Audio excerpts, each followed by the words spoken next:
All right, we're live. We are live. Welcome to this week's RDU Buzz. We are so excited that you guys are here. If anyone is tuning in, last week we played a little game of seeing who was the farthest away that was watching. And when I look back through the comments, it was Qatar. Really? Yeah, all the way Interesting. in Qatar. So thanks for watching from Qatar. That's And really cool. there were people, from all over the place, California, the Northeast, Yeah, Tennessee. So we a little must bit have of missed everywhere. the Qatar comment. They That's really watched cool. it later that night. Okay, So okay, yeah, that's really they cool. weren't tuned in live, I guess, but they Yeah, were so tuned make in after the sure, fact. we should keep the game going. Make sure to put in the comments where you're Yeah. joining from. See who the furthest away is. So, Yes, yeah. yeah, I'm gonna turn my volume down a little bit.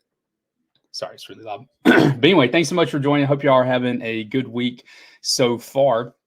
Do you know what we're talking about tonight? Property values. Yeah. I didn't feel Cindy in much of Yeah. what we're talking about. So, Yeah. So far, property values is all I know. yeah. Everything's going to be sprung on me, so you'll get Yep. my live reactions. Yeah. But we're going to kick it off with some news as far as Wake County's property reevaluations. But before then, Kevin is joining from Minneapolis. He said, where your 42 degrees looks really good. Where's Minneapolis? So I guess that's the Southern accent coming out. I don't know. But you just added a whole nother in there. Yeah. It's funny, it is 100% all perspective. We, I was talking to some folks the other day from Maine and some other folks from, some of the Northeast countries, and they're like, or states, and they were like, just talking about how the springtime here, or the winter, is like spring for them. And so that's I'm sure 42 degrees is too cold for me, but with what you're dealing with, Kevin, it's probably really good. We got Randy joining from Long Island, New York. Thanks so much for joining, Randy. I'm sure it's cold up where you are as well. But anyway, we will kick off tonight with property revaluation. So Wake County essentially announced that they were rolling out the property reevaluations this month. And so what happens in the state of North Carolina, if you're from here, you're probably somewhat familiar with the process, but every 8 years, you're required to reevaluate the properties. The counties are, and that number is what is used for your property taxes. So and something interesting, I know in a lot of other states, the sales price of the house is what is used for your taxes initially, not necessarily what the tax value is. So for here, the taxes don't change based on the sales price of when you buy the house. They're going to stay the same until the county that you bought the house in comes and reevaluates. And they don't enter into your home. It's kind of just based on square footage, lot size, kind of. But they may come to this. They may come to your house, right? Yeah, but not inside. Yeah, they don't inside. They don't judge like, oh, your kitchen's nicer, so it's worth more or anything. They'll look and make sure if you've added on to the house or have like another building or something. That might get put into the equation. Exactly. We got Next Level joining from Raleigh. Thanks for joining in, Next Level. Thanks for being here. But so they're required by state law to do it every 8 years, but they do it in Wake County every 4 years. So the last time this was done was in 2020, and then the jump in your property values typically is not as significant as it was this year. But this year it was 53% in your property value. So obviously there's a lot of concern going around with how does that impact your taxes right now. So before we get into that, I wanted to share this graph real quick because I thought it was pretty fascinating.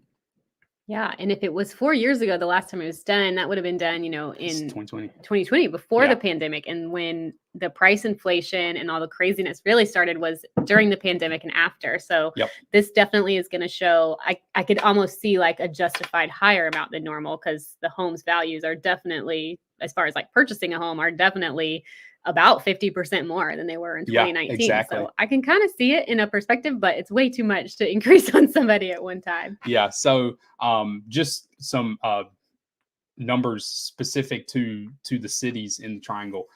The Triangle Business Journal put out a really good one where they got this graph, but it's broken down with residential and then commercial. So Apex was a 57% increase. Cary was 56. Fuquay was 54.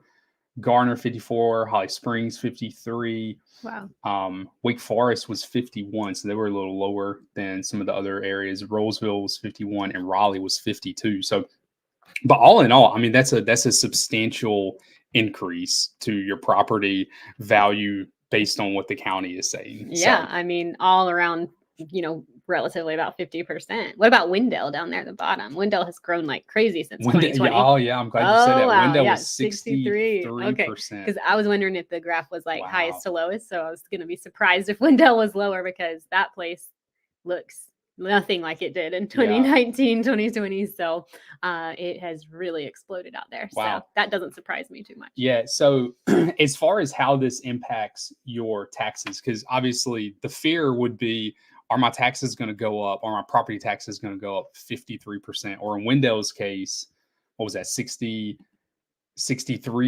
And so I think if I opened that letter and it was 63%, I would have a heart attack. Yeah, but there's people, or think it wasn't real, opening those letters right now, and so they're getting mailed out. Yeah, that's the scariest letter you'll ever get. So the good news is, in North Carolina, you are the state requires counties to be revenue neutral in their taxes, essentially meaning they can't, just because your property increases 53% doesn't mean that the county is going to bring in 53% more. The county will readjust the tax rate based on that increase so that there remains revenue neutral. Obviously, the county could increase the budget and thereby needing to increase the revenue, which obviously will happen. Budgets tend to increase over time, but that tends to happen over time. So Wake County actually on their website is talking about the projected tax rate for fiscal year 25. So this would be passed, I think, in either June or July of this coming year. But the projected tax rate would be 0.4643. There's a lot of numbers in there. 0.4643%.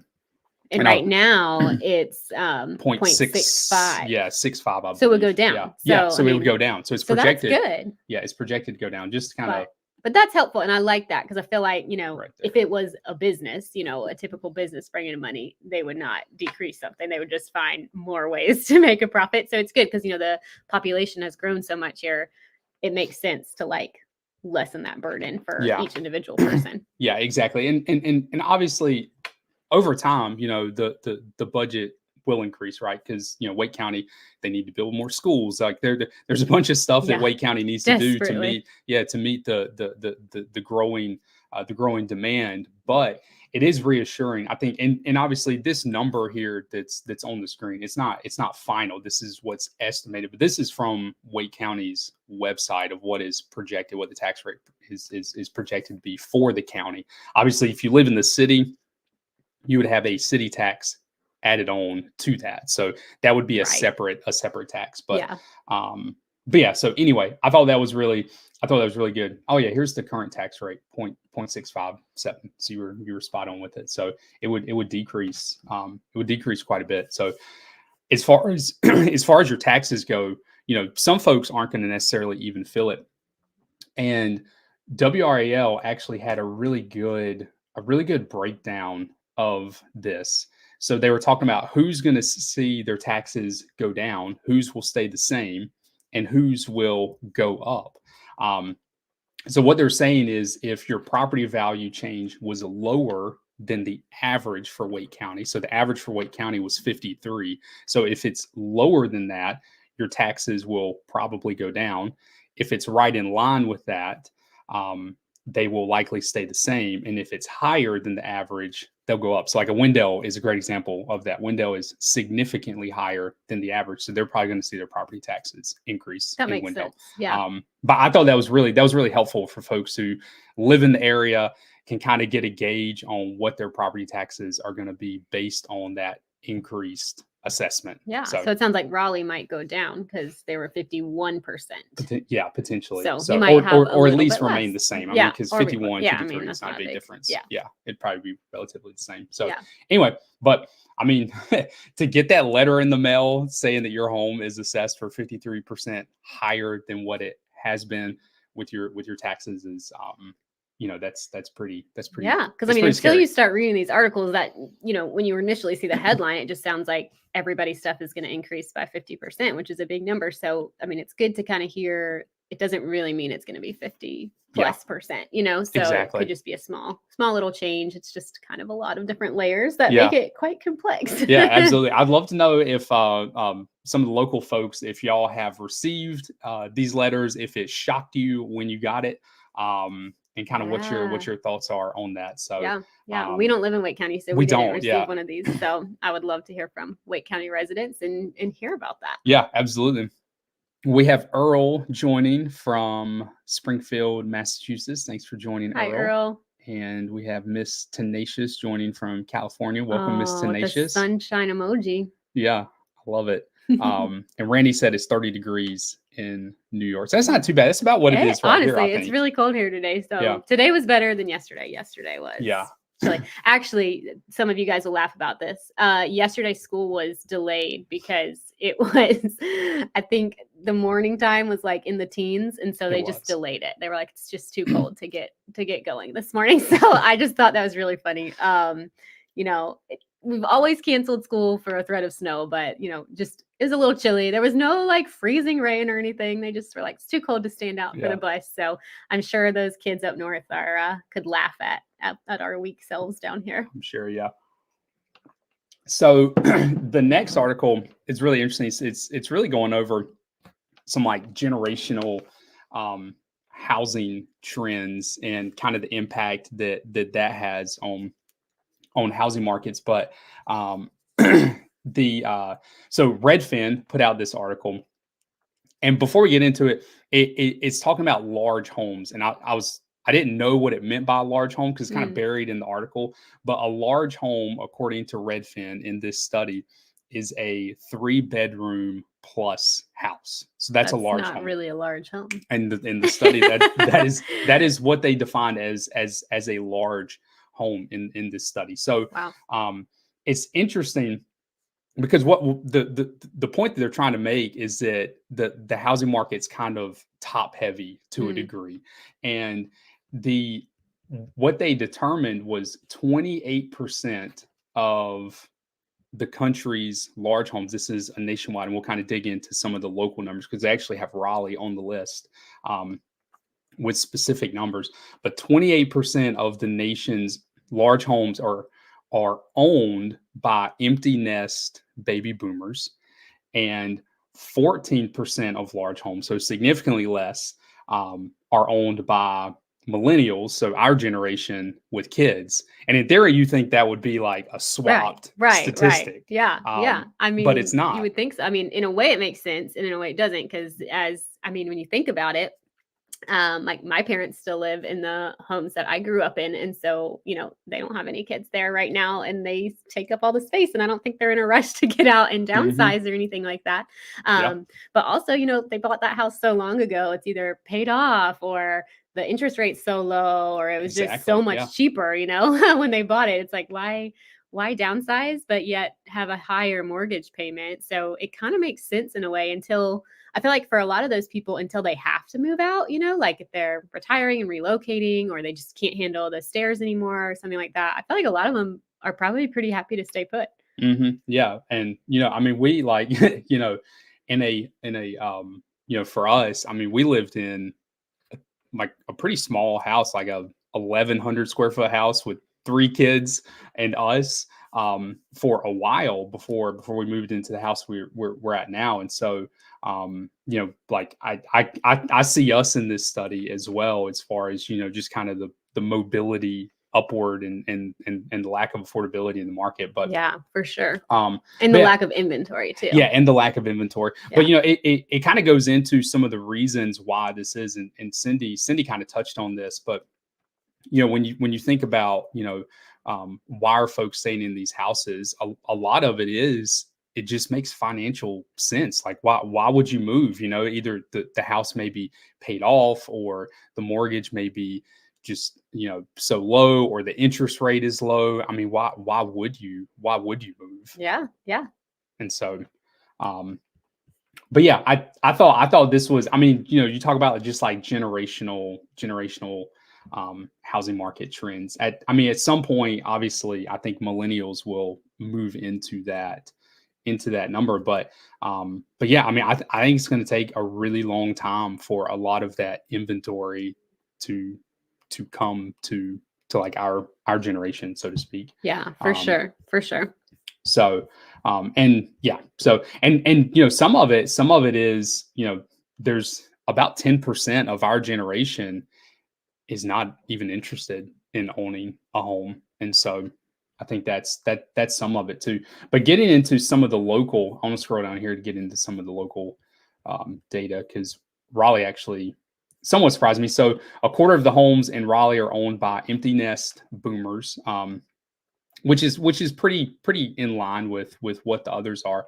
But Raleigh actually is really good when it comes to, you know, the millennials with kids owning a large home. So we're 15.8%. Yeah, well, I could see that, because I feel like of the people that we have helped move from a relocation standpoint, a lot of them move here because they've had kids and they want to live somewhere that feels more family friendly.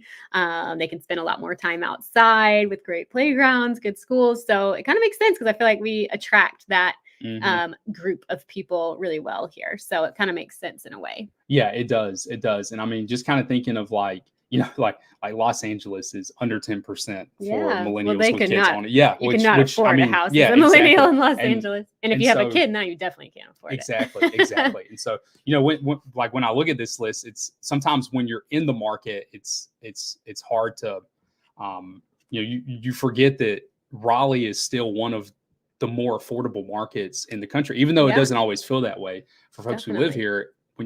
When you compare it to some of these other markets in the country, it's still one of the most affordable markets. Yeah. Minneapolis looks like the highest, 17.4% of millennials with kids. Yeah.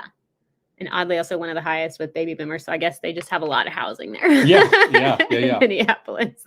But yeah, that's super interesting. Yeah. So if you live here and you fit into one of those categories, it'd be interesting to hear if you plan to sell your house as a boomer anytime soon, or if you're just planning to stay there until you can't anymore. Yeah. But anyway, I thought this is, you know, this is like big level housing trends. And I don't want to get into it tonight, but there was a there's this what's it called, the something wave, the silver wave, the silver tsunami, and it's and I do want to dig into it one night, because it's really fascinating.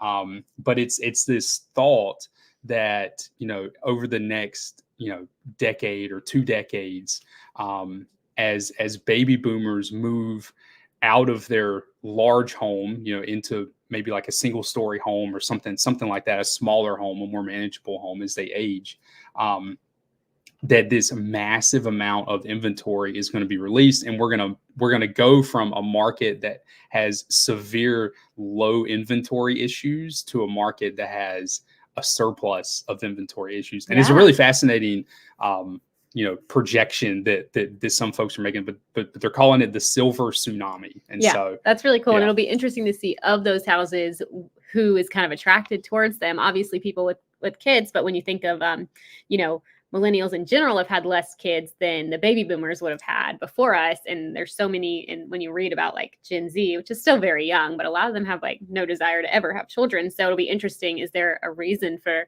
someone that doesn't have children to even buy like a 4-bedroom home or these like so-called large homes here in this study? So I kind of wonder what will happen with those, or if young people will be more drawn to the same houses that the silver tsunami people are drawn to, and it's just going to be like a race for the small houses. Yeah. It will be really interesting. But yeah, so anyway, some pretty big like macro trends out there as far as housing goes. Miss Tenacious mentioned looking for a small cottage bungalow style home. Yeah, I mean, you know, homes that that size kind of, they can be tough. So Definitely. and Earl are looking for a condo or a townhouse to invest in. Yeah. Those are plentiful. Yeah, absolutely. Yes. Yeah. So even with new construction. Yep. Options, especially townhomes. So yeah, especially condos are, sometimes hit or miss as far as how many are available, but townhomes are in an abundance. So talking about small homes, Cary is working on making it easier for folks to build ADUs. So if you don't know what an ADU is, an ADU is an accessory dwelling unit. And if you have no clue what that is, because that's a mouthful. I thought it was apartment down under. So an accessory dwelling unit is it's essentially a like a secondary housing unit on a single family lot. It's a tiny home in the backyard. That's exactly. And there's been, there's a big national push to loosen up some of the restrictions on ADUs, make it easier for folks to build ADUs. Which I think is good and needed, because when you think about it, as you have, if let's just talk about these generational changes, right? You have millennials, maybe a baby boomer who's retired and their only income is Social Security, and they can't really afford to get into the market necessarily anymore because they're not working, but they need to be closer to family just for health reasons. Like, it'd be awesome to be able to put a little tiny home in your backyard for your aging parents. They still feel like maybe they have their own devoted space and they're not like intruding as much if they're in the main house, or maybe your main house just isn't big enough to support it if you still have your own kids at home, which is also a growing trend for people to stay home with their parents for longer. So it kind of helps with this like multi-generational living, or making it into an income producing Airbnb in your backyard, or something for your own adult children to live in until they can save up and afford for a house of their own. So I love the idea. Yeah, and that's a really good point, because I tend to think of ADUs more of like an investment standpoint, but the multi-generational living is, that's crucial. It's a big deal. And so, but anyway, Cary's in the process of making it easier for folks to build ADUs. I still think, because there has been a movement in our area to make it more of a simple process. I still think, though, kind of the last frontier, so to speak, of ADUs and getting them pushed through is HOAs. Yeah, that's because true. Because they could be that kind of an eyesore in some because ways. at the end of the day, if Cary loosens restrictions on ADUs, but your HOA, which most homes in our area are in HOAs, prevent ADUs. Then what's the point? Anything. And so it doesn't affect a whole lot. And they had a number in here right now. Cary has 25 ADUs. That's it. So small. And it makes sense, actually, because, we do have a good amount of people that reach out and they're like, I really want a house with an ADU. And I'm like, I don't think that's going to happen. Not a pre-existing one anyway. I think I've only shown maybe one or two houses ever in my career that have an ADU in the backyard. And they're typically like in downtowns, where I guess those restrictions are lifted. You don't have an HOA. You don't have as many restrictions. So I think it'll be great to see that happen, and maybe some HOAs will loosen up their covenants so that they can allow maybe a certain amount of these or something. Maybe it depends on a lot of it. Obviously, you need to have a big enough backyard, which could be a problem in a lot of the Cary neighborhoods. But in the older neighborhoods, I think you'd have plenty of room, and a lot of the older neighborhoods don't have an HOA. So if Cary loosens up on it, it could provide a lot. And then you have to think too, if you're in the more rural part of a county where there are no HOAs and most of the homes are not in HOAs, there's also a decent chance you're on a well and a septic, which means now you're restricted by the well and the septic as far as building an ADU, right? Because it's got to perk for the proper amount. And if there's already an existing well and the piping's going into it, can you connect something else to an existing well, or would you have to have a whole separate thing? So I guess it does have a lot of layers of complexity. It does. But it's not as easy as it sounds. I think the last frontier, so to speak, of like loosening restrictions on ADUs will come from HOAs loosening up. Because if they don't, then it really, it does matter what the city what the city does. The city should make it easier. But if HOAs put in restrictions against it, then it's not, it doesn't matter as much. Yeah. But I don't know too much personally about ADU restrictions, but I do know typically, I was kind of looking through like Raleigh's restrictions on it. They typically can't exceed the size of the main house, which seems fair. Which seems reasonable. That'd be pretty bizarre. But it also said can't exceed 800 square feet. So very few homes in our area are going to be smaller than 800 square feet, and so that wouldn't be something that would be affected. But typically parking is also an issue. I think most ADUs have to have at least one parking spot that's not on the road, basically dedicated to them, I believe. But yeah, I didn't read through all of them, but yeah, I think when you look at an area like ours that's becoming more densely populated, that over time will probably continue to have affordability issues. ADUs are great. Yeah, I mean, for that. You have to do something. The city, the local counties and city governments, they have to try to do something to get more housing. And so this is like a pretty easy way that it doesn't destroy anybody else's current space. It's only up to that property owner if they want to do that. So I feel like nobody could really be offended by it. So maybe the neighbor of someone with an ADU or something like that. But I think that's pretty cool. It does say no home businesses can be operated outside of them. It does say that right there. I don't know how you would really technically enforce something like that, but that's kind of interesting because I think it'd actually be pretty cool to be able to run your home business outside. Yeah, it's got to have separate bathrooms, hot and cold running water, a kitchen, and separate entrances. Yeah. So, which all makes sense. Yeah. But yeah, I think multi-generational living, I mean, that's, like when I think of our parents getting older, I mean, this is a great solution to having them close by. Right. Yeah. While also them having their own space. So, and moms and dads, if you're watching, you're also welcome to just live in the house with us. We're not going to make you go in the backyard, just if you want to. Yeah. But anyway, I'd love to know y'all's thoughts on ADUs. I know some of the people who watch these lives. I know, have asked specifically about ADUs. So especially if you live in the area, I'd love to know your thoughts on ADUs, what you think about them.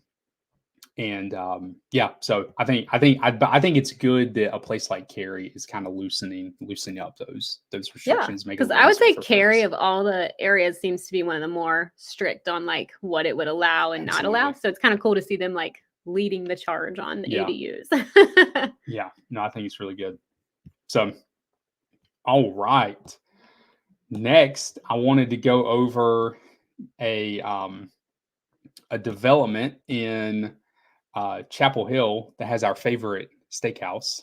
So good. Stony River Steakhouse. Guys, if you live here, it's worth the drive. If you don't live in Chapel Hill, oh, it's just so good. They have this bread that comes out, and I call it savory donuts. They're like these little round, I don't know. It's like the consistency of a donut, but it's not sweet. And it has this cinnamon honey butter. So good. Anyway, it's called University Place Mall. It's in Chapel Hill. It's been there for, gosh, I don't know. My whole life for sure. Probably 50 plus years. Yeah. I mean, it's been there for a very long time, but it's a traditional mall that had that had like the inside space you would walk through, but essentially they're closing that off, or they have already closed that off. It's kind of been a process over a long time, but they started this like big phase last year. Yep. And but I just wanted they put out an update, and I just wanted to go over because I think it's really neat. It's an area where I feel like Cindy and I are at pretty commonly. So we've kind of seen it change over time. There's also a cool little kids play space in there called Kids Zoo. Highly recommend if you have kids like age like probably 7 and under. It's pretty nice in there. Yeah. But essentially they're taking out the interior of the mall and everything's going to be front facing. Yeah. So I think it's actually really cool. I know people, so there used to be this really great store there that people were devastated when it closed, and it didn't have to close because was that of a this. Southern? It just closed. It just went out of business, but it was called a Southern Season. Southern Season. It was so cool. It was like it was like the size of a department store, and it just had all of these local and then some non-local, like different kinds of, had a little restaurant, kind of small It restaurant did, thing yeah. inside.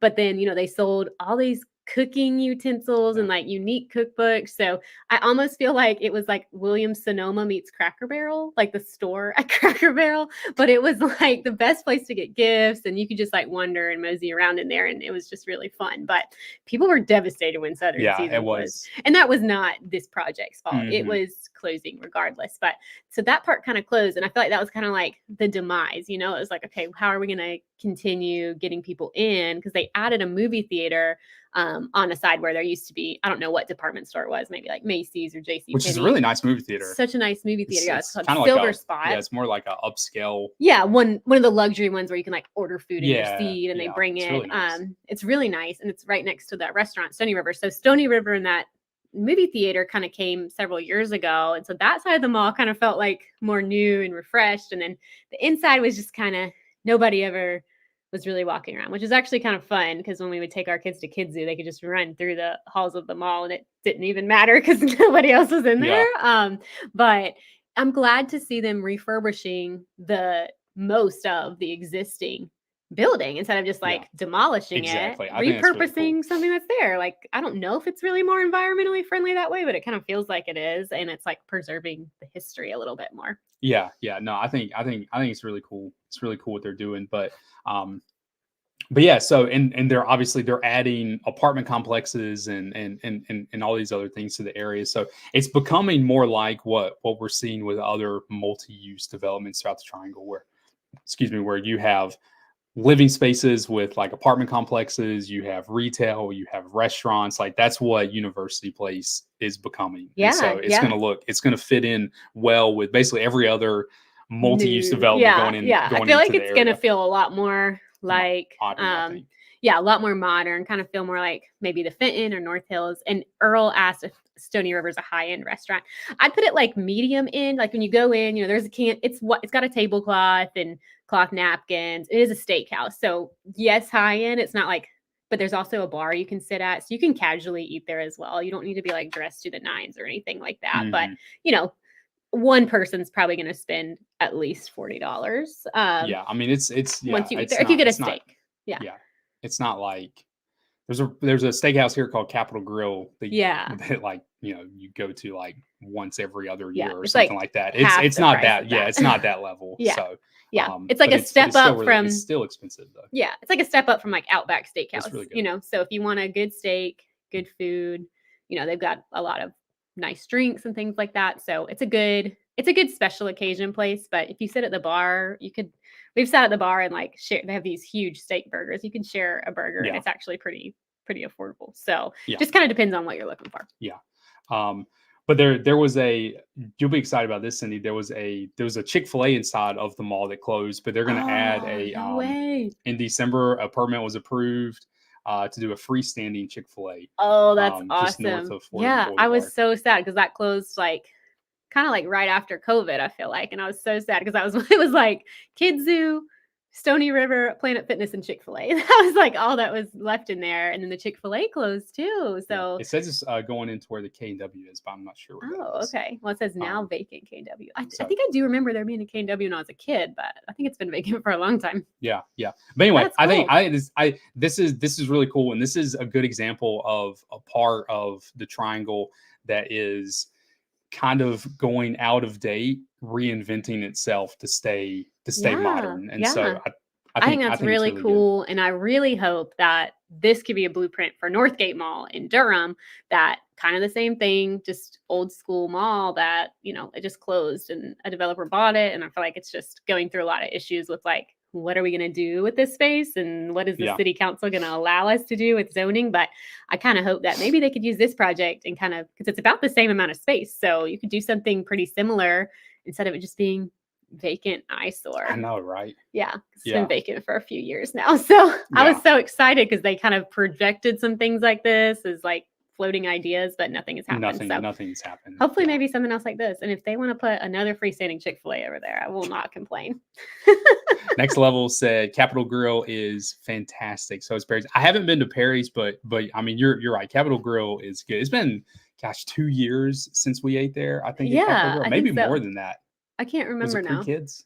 Well, we've eaten there pre-kids, and then I think we've eaten there one other Okay. time. Yeah, probably 2 years ago. But it's really good. It's really it's like they come and like they like sweep your table off with that Yes. little thing. They Like have like this little like razor blade thing, and they're like it's get the really crumbs off. it's Like really it's like nice. definitely the more high-end like customer service level Yeah. is amazing. Yeah. And Michelle asked thoughts on inventory right now. Do you see it picking up as we get closer to spring, or do you think rates need to drop first? Not sure if sellers are holding back. I think it's still a little too early to know if sellers are going to hold back. I think inventory right now to me looks pretty similar as it does every January. Yeah, I And think I do think it will from the increase as the November, year goes. I think it looks more promising than what we had in the fall. So Yeah. I do think more is coming. I don't think it's going to be a wave of inventory just Mhm. because I don't think there's enough places for the people who own to go to.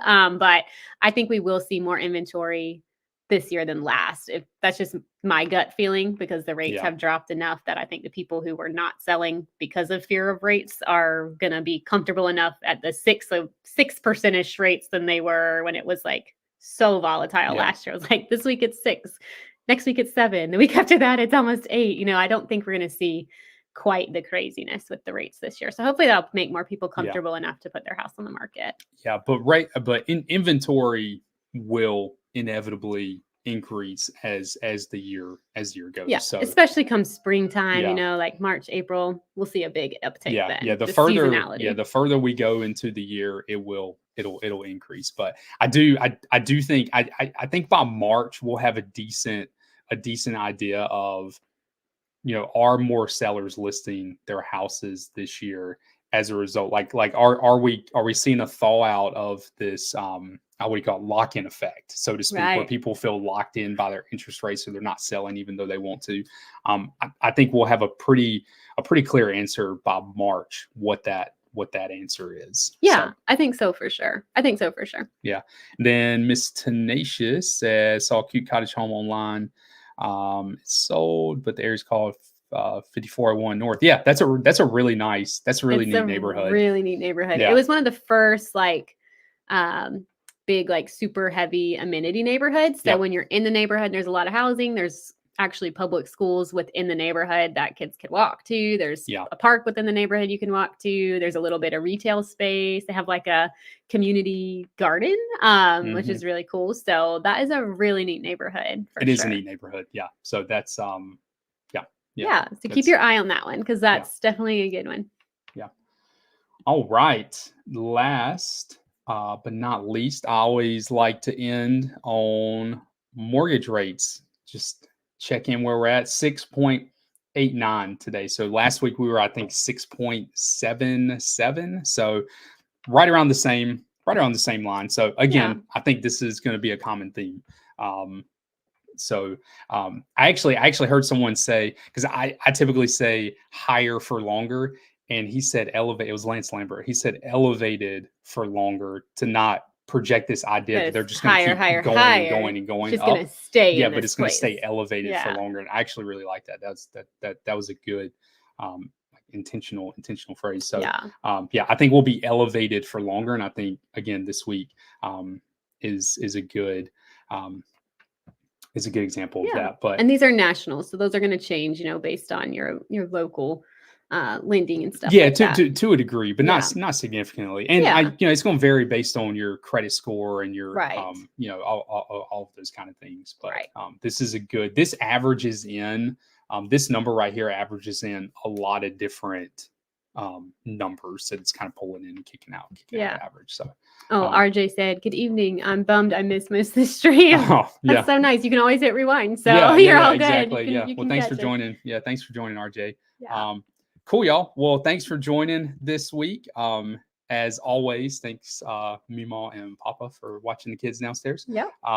And I hope y'all have a good weekend, and we will see y'all next week. Bye, y'all.